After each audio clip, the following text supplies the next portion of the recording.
So right now I'm going to do a demonstration on blending color. As you can see, I've already started on this rose. This is my reference right here.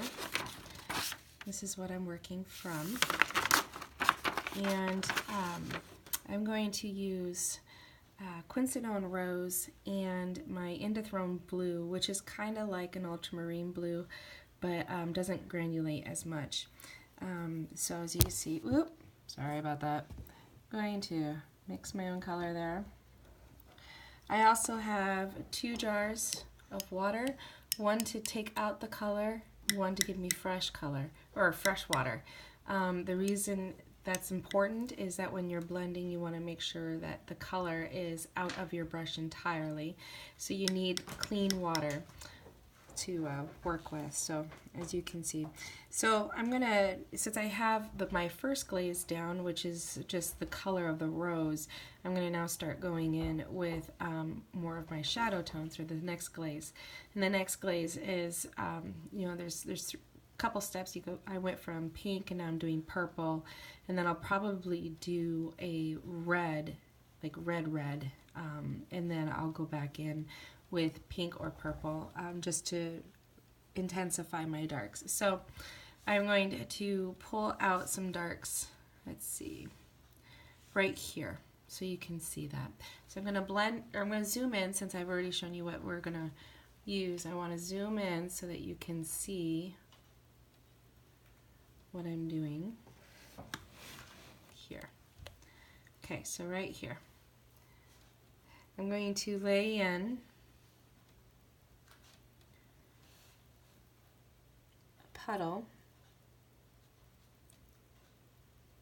I'm not going to go very far because I don't want it to dry on me. I'm going to rinse out my brush.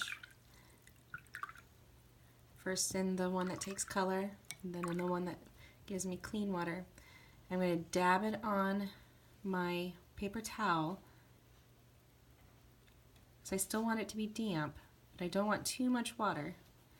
And I'm going to grab that paint and I'm going to pull it. And I don't want that sharp line, so I'm going to rinse again. Same way, dab. Make sure it's not dripping wet. I'm going to go back in, grab that edge, just the edge, and I'm going to pull it back out.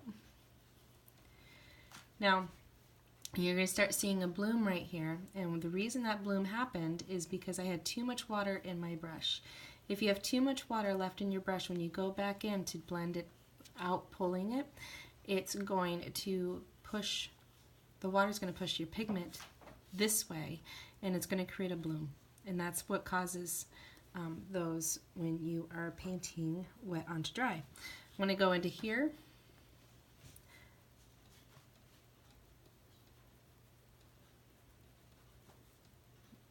Puddle again. I'm going to rinse. Dab. I'm going to dab a little bit more this time just to make sure I don't have too much water. My paintbrush is barely touching the paper. Very light pressure. Rinse. Dab. Bring it out. Now, when I'm doing my blending, I'm making sure I'm going the direction of what I'm blending from. So the curve here, I'm going to follow the curve and come out. Curve here, follow the curve, come out. I'm not pulling away from it this way. Does that make sense? So you want to follow the shape that you are going to be working from. I'm going to do this little guy right here.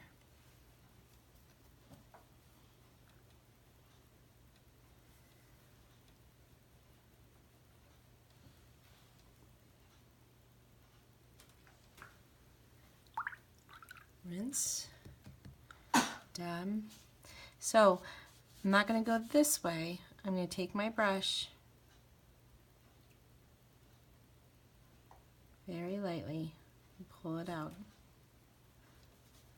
If I went like this, and holding your brush makes a difference. If I go like this, my pressure is going to be too hard and I can't control that line, and I'm going to go in and I'm going to disrupt that pigment in that fiber too hard.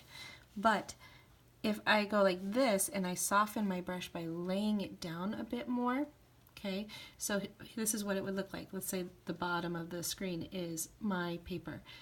If I go the first route, I'm going like this, and that is going to add pressure because my hand's in charge, right? But if I lay it down and go like this, the brush is in charge because all the pressure is in the back of the brush, so the bristles have more control. Does that make sense? This, my hand has pressure. This, the brush is in charge. Okay? So that's what I mean when I talk about pressure. And that is blending.